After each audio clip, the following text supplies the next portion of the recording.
Hey guys, welcome back to the channel for another video. Today I'm going to be building a 3-foot by 7-foot desk using 2x12s from Home Depot and some hairpin legs I got online.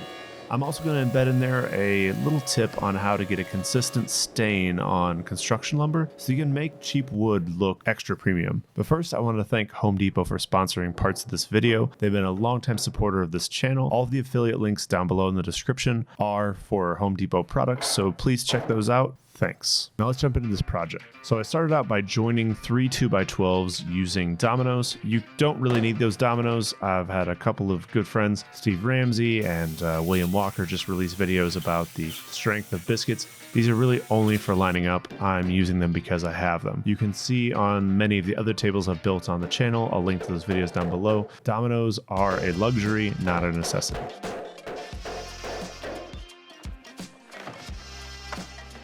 Glue, however, is a necessity in joining up a panel, so I laid out a little bit of ram board and my clamps to join this tabletop together.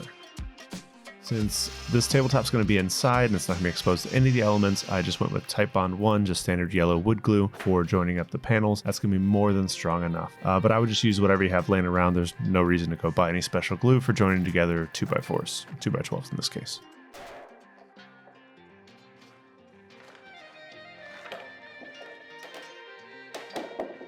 The key to getting the top of your desk to look like one cohesive piece of wood is to make sure that you're using the busyness of the grain to hide the seams where the pieces come together, and also hopefully make sure you pick out boards that match color as close as you can. Other than that, you want to have nice clean jointed edges. You can do that either with a jointer sled like I built in my table saw tricks video that I posted a couple months back, or by putting it through a jointer, which I'm lucky enough to have a really nice Laguna jointer in my shop.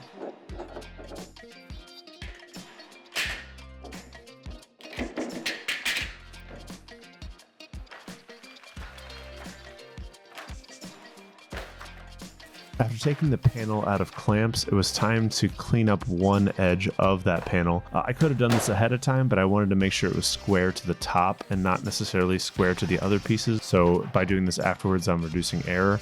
I did this by using a track saw to trim off one edge. You could also do this with a circular saw and an edge guide, but again, lucky enough to have a track saw in my shop, so I used that to cut a perfectly 90-degree edge on one side that I could then joint another board to.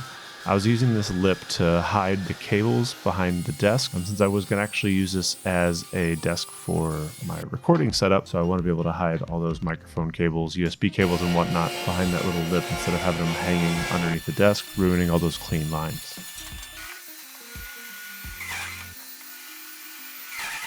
For the lip, I used another spruce 2x8 that I ripped down to 6 inches so that it'd be wide enough that I could stick a power strip behind there. I also called in my daughter, otherwise known as my shop assistant, to help me out with gluing up this piece onto the edge of the table. It's always nice to have an extra set of hands, no matter how little they are in your shop.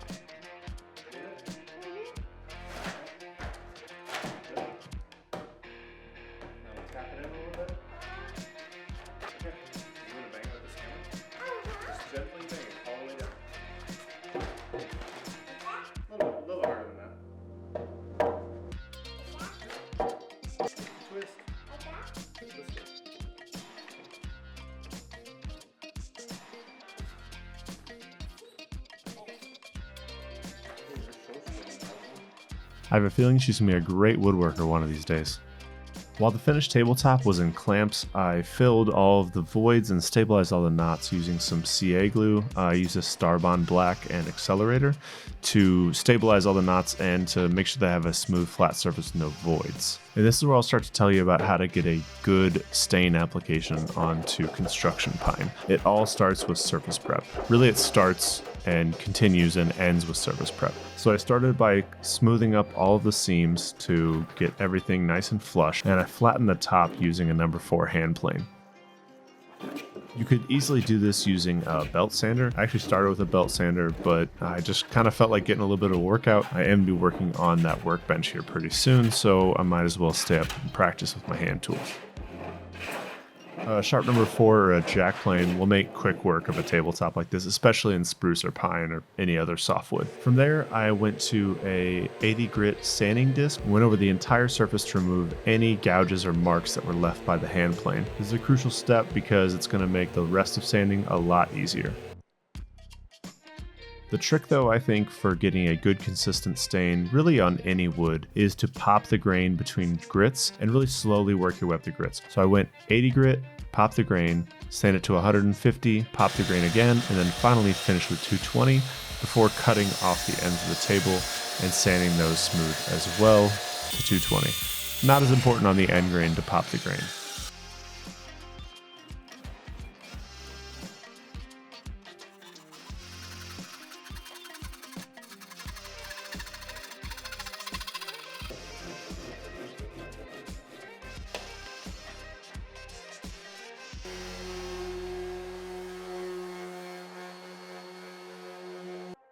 With all of the sanding done, I'm going to touch it up later, but with all the sanding done, it was time to add a little bit of a round over. I used the smallest round over bit I could. You want to make sure that you round over softwoods like pine, really anything. You want to at least break that edge so you don't get a gnarled edge as you use the surface over time. With surface prep pretty much done, it was time to add a couple of little extra special features. You could, of course, just screw these hairpin legs into the tabletop, but then with such a minimalist table like this, you'll have that thin black line where the metal stands proud of the tabletop. So I used a router to recess these table legs into the top just by the depth of that steel plate. I carefully laid out the legs and then traced around them before setting my router bit just to the depth of the steel plate by resting the base on the plate and then lowering the bit until it touches the surface of the wood. I then carefully hogged out material by hand, just careful to stay just shy of that edge. Since this was going to be under the table, minor defects aren't really going to be seen, so I wasn't too careful. I measured these and they're all actually exactly the same though. So if you want to be super anal about it, you could make a template so that all of your cutouts are perfect. There was a tiny little oversight when I designed this table. I put the legs of the table right against that channel that was going to cover the cables. So I had to hog out the waste for this by hand using a chisel. I've always used chisels by hand and gnarled up my fingers in the process. I tried these firm grip cut resistant gloves and they actually worked really well to still provide me the tactile feel of the chisel while also preventing me from cutting up the edges of my fingers using the sharp edges of the bevel of the chisel. Worked pretty well. And at the end of the day, I don't think anyone's going to notice my little flub up with this design. Next, I wanted to embed the soundboard that I'm actually recording this voiceover on now into the tabletop so that it could sit there without being an eyesore and scooting all over the table. So I gave it its own little dedicated cubby. I chose to route this out, although looking back at it, it probably would have been easier to just use a saw and cut out the square all the way through and then reattach a piece of plywood onto the bottom of the 2x12s. With the recess that I cut into this, there's only probably a 1/16 of an inch of material left at the base of the table underneath the soundboard, so someday during a move or maybe when I rage quit a voiceover, I might end up busting through the table. Also, removing over an inch of material from the top of this table made a complete mess of my shop. I'm still cleaning it up and I'm sure I'm going to be finding pine sawdust over my shop for years to come. I was very careful to slowly lower the bit. I used the stop guide on the router to drop it down one stop at a time. That way I wouldn't bog down the bit or do anything dangerous by hogging out too much material at a time. I did this for cutting the outline because I wanted a good clean outline. But then when I went into clearing out the field, I just made sure to take very shallow passes as I went around and just made sure that both sides of the router were supported at all times.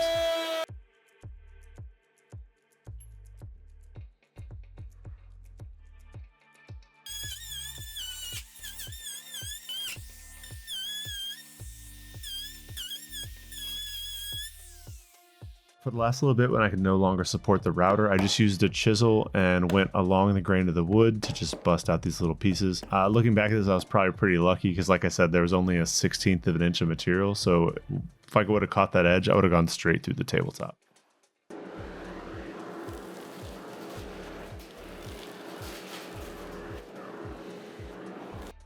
Next, I had to drill out a couple of holes for these little stands that the microphones are actually going to go into. For this, I used DeWalt's Atomic drill and driver set. They come in this nice little like Pelican style case. It's also got this clever little flip down that you can store your bits or drill bits or, you know, whatever odds and ends you need to go with your drill.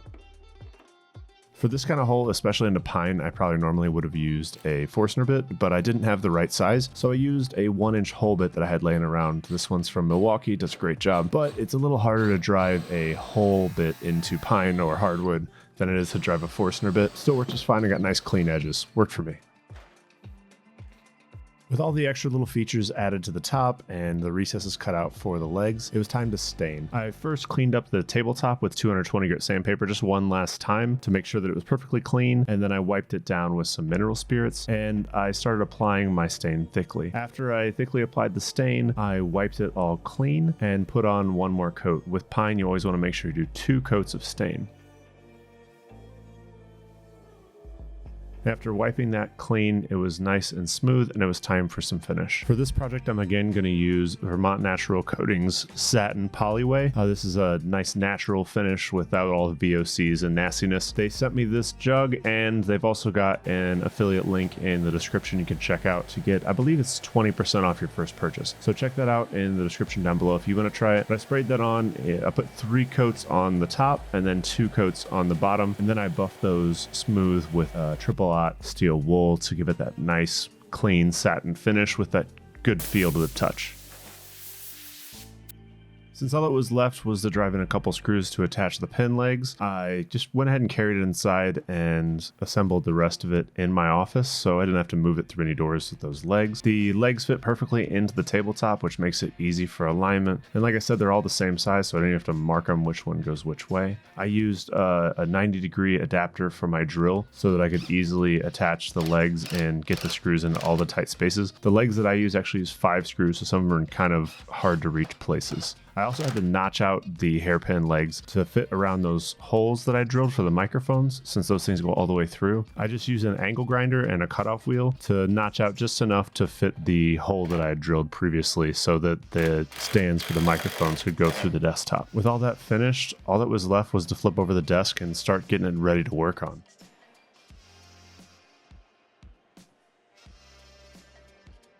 You can go a lot more aggressive with the stain than I did, but I just wanted something natural. I actually kind of wanted it to just look like cleaned up old joists, like old pine, and you'll see more about that as I add more into this office. I'm going to be doing a bunch of office projects throughout the year. This is going to be my new workstation, and I'm pretty happy with it. It's got a lot more real estate. With that 3-foot depth, there's room for a keyboard, mouse, my monitor, all of my different microphone setups and whatever, and plus I can easily push it out of the way when I have to do my big boy job from home. I'm not going to lie though, I am going to miss my old workstation slab ripper. It was one of my favorite projects that I'd done. I'll link to that down in the description if you want to check that out. Let me know in the comments what you think about the new desk. I really like it. I like having a lot bigger space to operate. And if you like this video or videos like this, be sure to drop it a like down below so that YouTube knows that you're one of those people that actually likes woodworking videos. And if this is your first time checking out Wood.Work.LIFE, be sure to hit that subscribe button too and click the notification bell so that you'll be notified whenever I release any new videos. Thanks for watching, and remember to keep your tools sharp and keep your mind sharper.